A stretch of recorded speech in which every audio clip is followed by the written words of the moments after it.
Number 47 in the 50 most relevant. Who is it? Okay, you already know. Based on the thumbnail, you figured it out. Matt Roberts from the Sydney Swans is who we are talking about today. An important cash cow to start last year. Became almost a premium forward at the end of 2024. But what does this new season hold under a new coach? We are going to talk about the potential fantasy and SuperCoach output for Matt Roberts in 2025. Joining me on this podcast, honestly, one of my favorite people to talk SuperCoach with. There are some great content creators across the community, and chances are, if you play SuperCoach, you know this man. You may have followed his incredible journey across the AFL Grand Final this year, where I don't even know if he's made it home just yet. But we'll find out and see. From the Super Coach Swordplay podcast, it's DR. Hello, mate. How are you? Can you confirm, have you made it home from the Grand Final yet?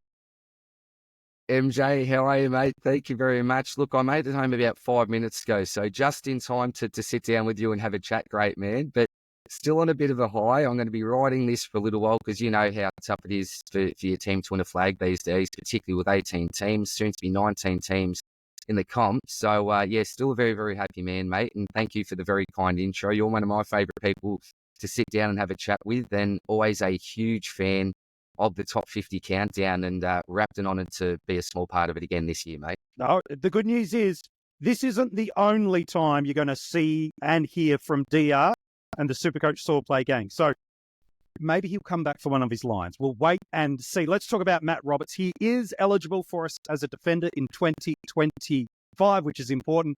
76 seasonal average in AFL Fantasy, a little bit higher, about 5 points per game higher in SuperCoach, that 80.7 marker. In that format, he's going to set you back just over the 430k marker, while in AFL Fantasy and Dream Team, due to their pricing cycles, and also the way they've given us a little bit more cash to play with, he's a little bit pricier in those formats. 780k in AFL Fantasy, while $770,500 in Dream Team. 20 games last year, and a top score last year is also career high scores. A 161 against the Bulldogs for SuperCoach, while in that same game for AFL Fantasy, it's a 138.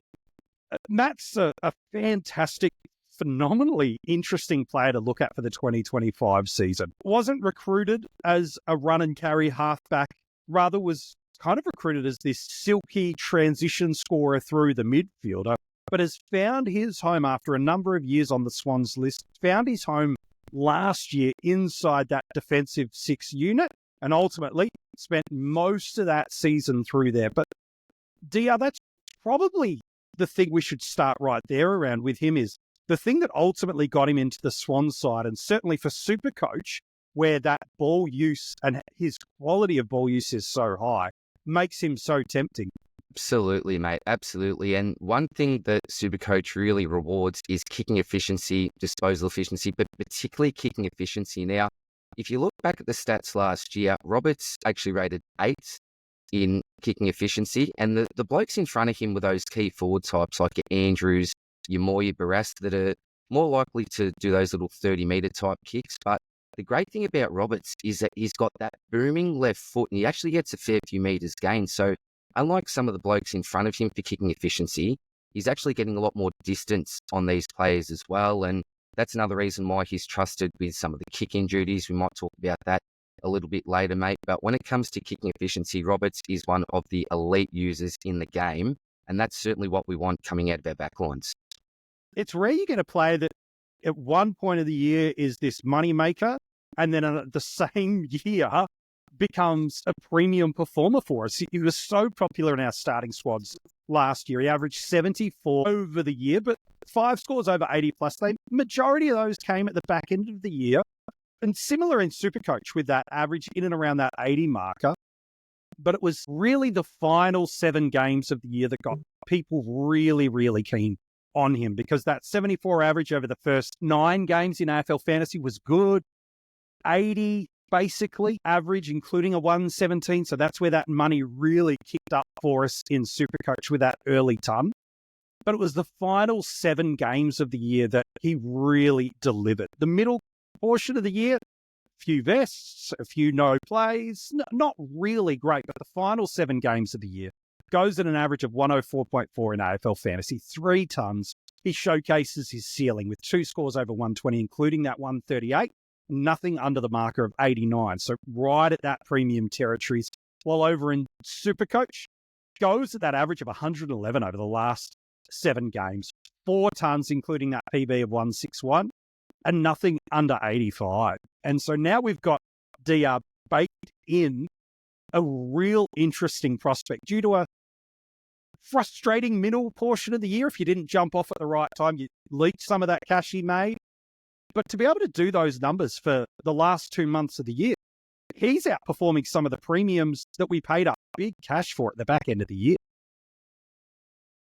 Absolutely is, mate. And look, I've really looked at his season, as you mentioned, with 3 real splits. You got that first 7 split, the middle 6, and then the last 7. So the first split did everything they needed for us, made us over 250K, a really reliable option, had that DPP as well, so we can cover in our defensive line, cover in the midfield as well. But it was that middle portion that tended to worry us a little bit. As I said, I omitted for a couple of weeks.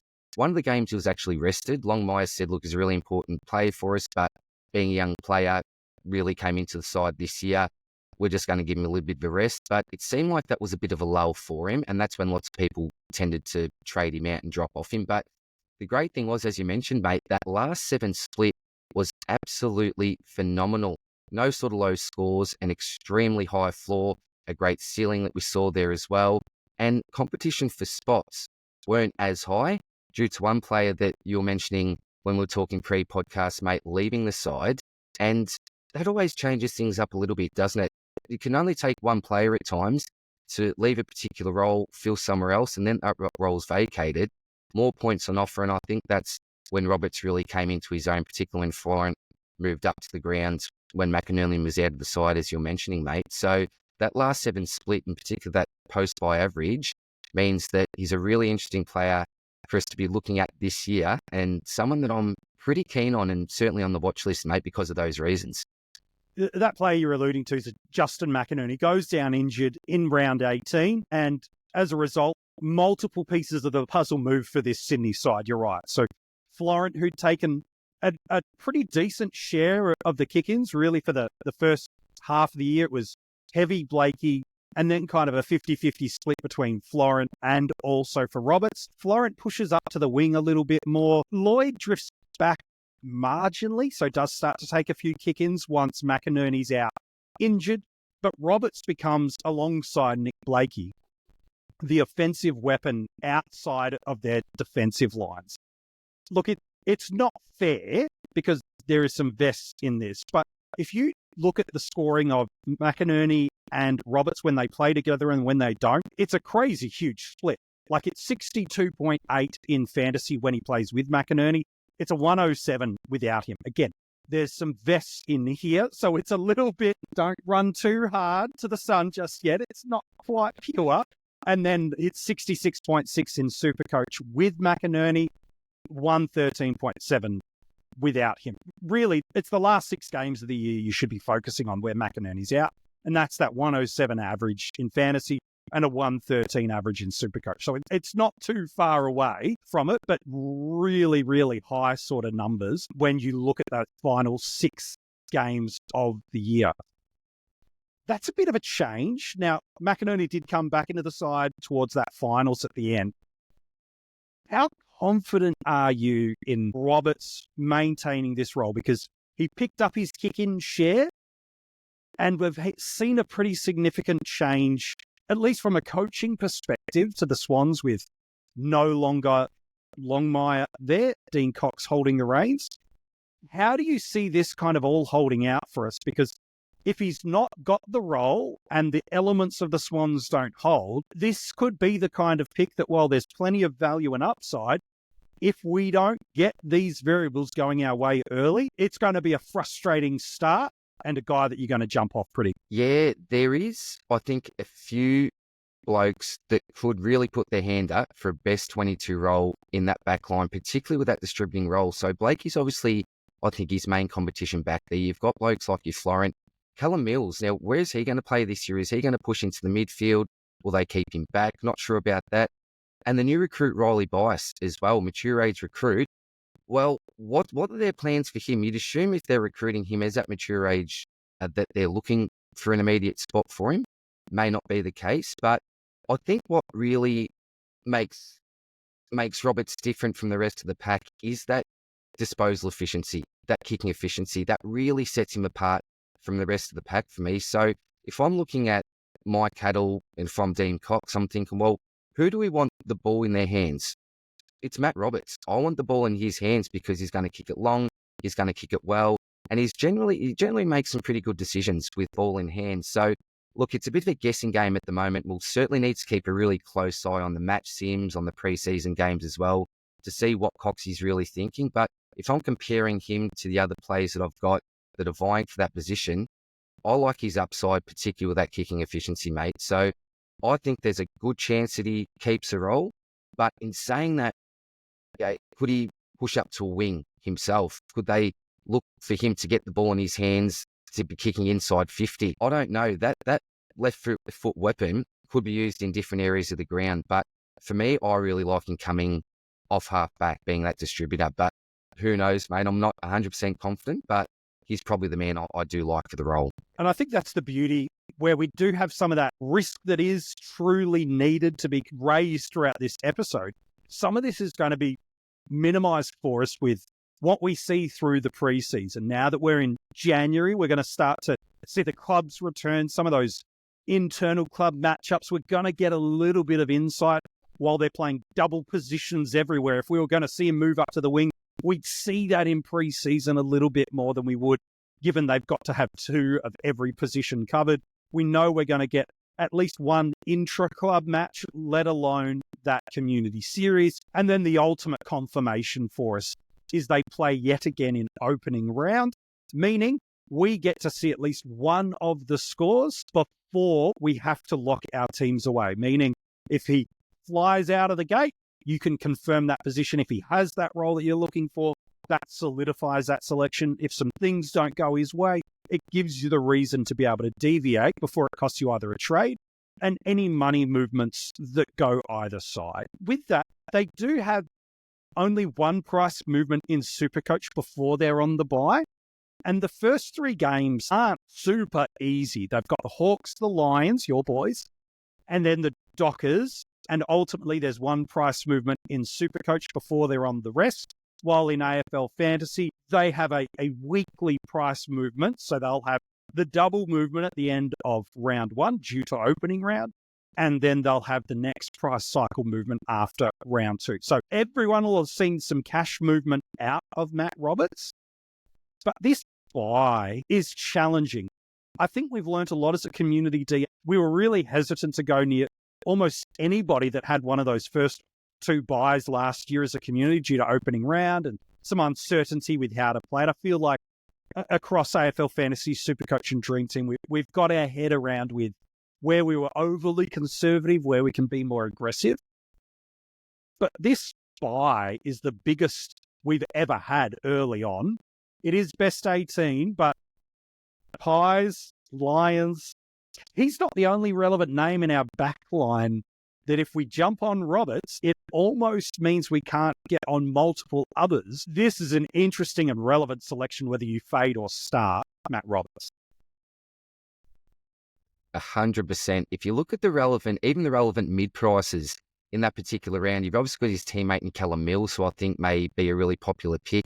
Kitty Coleman's another one, my boy. You've got Perryman that's just moved to the Pies. And then you look at some of the more premium type players. Holmes is that breakout option. Tommy Stewart as that stored. Dan Houston that's just come to Collingwood. So it's going to be really, really tricky. I think it's probably a matter of picking between this group of players. I don't think you can overload too much, because the other thing we've got to talk about here is the fact that I've just mentioned guys that are in the back line specifically. I haven't talked about premiums from other lines as well. So if you're loading up on even 2 to 3 of these guys in your back line, then there's 3 missing already. And I know it's best 18, but it's very easy to fall into the trap of thinking best 18, I'll be fine. Then all of a sudden it comes to that round, you look at all of your lines and you're going, damn, could be in a little bit of trouble here. Whereas other teams that have planned a little bit better will most likely get a couple of extra premium scores to their best 18, or you might be getting a couple of those lower rookie type scores. So round 3 in particular is a very, very tricky buy. And so I'm guessing, mate, I don't know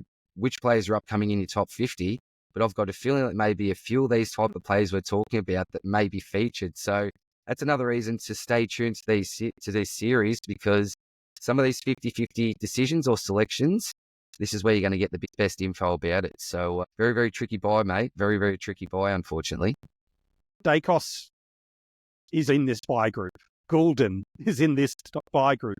Dunkley is in this buy group. Neil is in this buy group. One of the most popular forwards, Bailey Smith, is in this buy group. Will Ashcroft is in this buy group. Like, these are highly owned, highly coveted names that are just outside of the, was like 8 defenders you listed for us before. And I think to double over what you just said, because you said it so well, but I reckon a few people might have missed what you said, was it's best 18. You might be able to get to the 18, but what you don't want to do is lose 4 or 5 firepower shots while others have structured things well. And yes, you have the most bench cover with what should be the most available cash cows in contrast to the middle portion of the season. But if I'm rolling through with now 8 cash cows on field, but DR's rolling through only 3 or 4, guess who's going to see a significant scoring bump that week, let alone the captaincy selections. Yes, in SuperCoach and Dream Team, we do have an extra player on field to carry through it with the flex. So it's now 18 of 23, not 18 of 22, but just balance that risk profile of your side a little bit more. Look, he's got an interesting early draw. The early buy does make it hard. Maybe I should ask you while we're talking about buys. So he'll have one price movement in SuperCoach. So he's priced at, let's just round it up to 435K. Barring him going 120, 120, 120, he's probably not going to jump up 70,000 in the first 3 games. And so that one price cycle movement. Is he someone that you'd almost be more tempted to look at as a round 4 trade in? And as someone you go like, I'll get a few weeks of data. I will lose one price cycle movement, but it helps me just kind of navigate my way through that. Is that something that's just too early to strategically look at? Is that getting too cute, or is that the kind of way you like to play SuperCoach? It's probably not the way I like to play SuperCoach personally, mate. I'm a little bit more conservative at the start and really back my trading to get me up the ranks. One thing that I think you've got to be really careful of is it's good to future plan, but don't lock in any future plans because carnage happens, as we all know. So if you're dealing with a couple of injuries or suspension, short-term suspension, if you're planning on getting Roberts in, I'm saying, yes, I'm getting him in this particular round, carnage happens, you simply may not be able to do it. So I think it's great to have a plan maybe in the back of your mind. Look, if he goes well, then these are my options to get him in, but certainly don't ever lock something in. It may be, an issue that, just say I start with a Jordan Clark. He's not looking fantastic early on. I can say, all right, I'm really confident with Matty Roberts now. I've seen him for a few weeks, got a really nice role. I'm paying up a little bit more, but I'm still making some money on this downgrade. So I think it could be a potential downgrade option after the buy if you've got a premium in your back line that's simply not firing. But I think it's always a bit of a dangerous proposition to lock a future trade in because it's never going to be guaranteed you'll be able to do it at the time. Man. Some good advice. There's a world where in 2025, based on Matt Roberts' starting price and what he's done for the better part of 2 months of 2024, where you're getting 30 points per game of upside. And you're getting him at a price range that is significant value, and he's delivering not just premium defensive territories, but at the upper echelons and right up at the top, matching it with the best defensive line options we have this year. So there is a world where he becomes one of the greatest value buys of 2025. There's a world where he drifts back and does what he did the first third of the season, which is pops the occasional nice score, does give a little bit of value, but is not the premium in disguise that you are hoping for.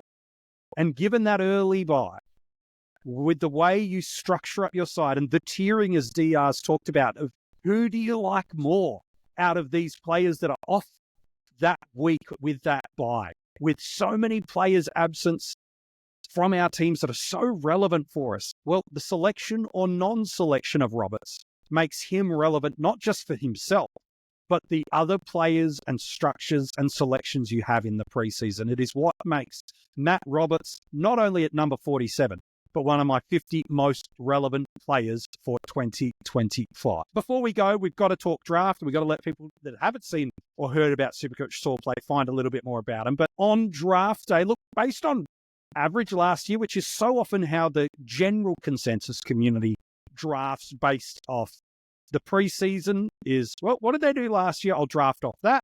And then a little bit of hype from the classic/salary cap community.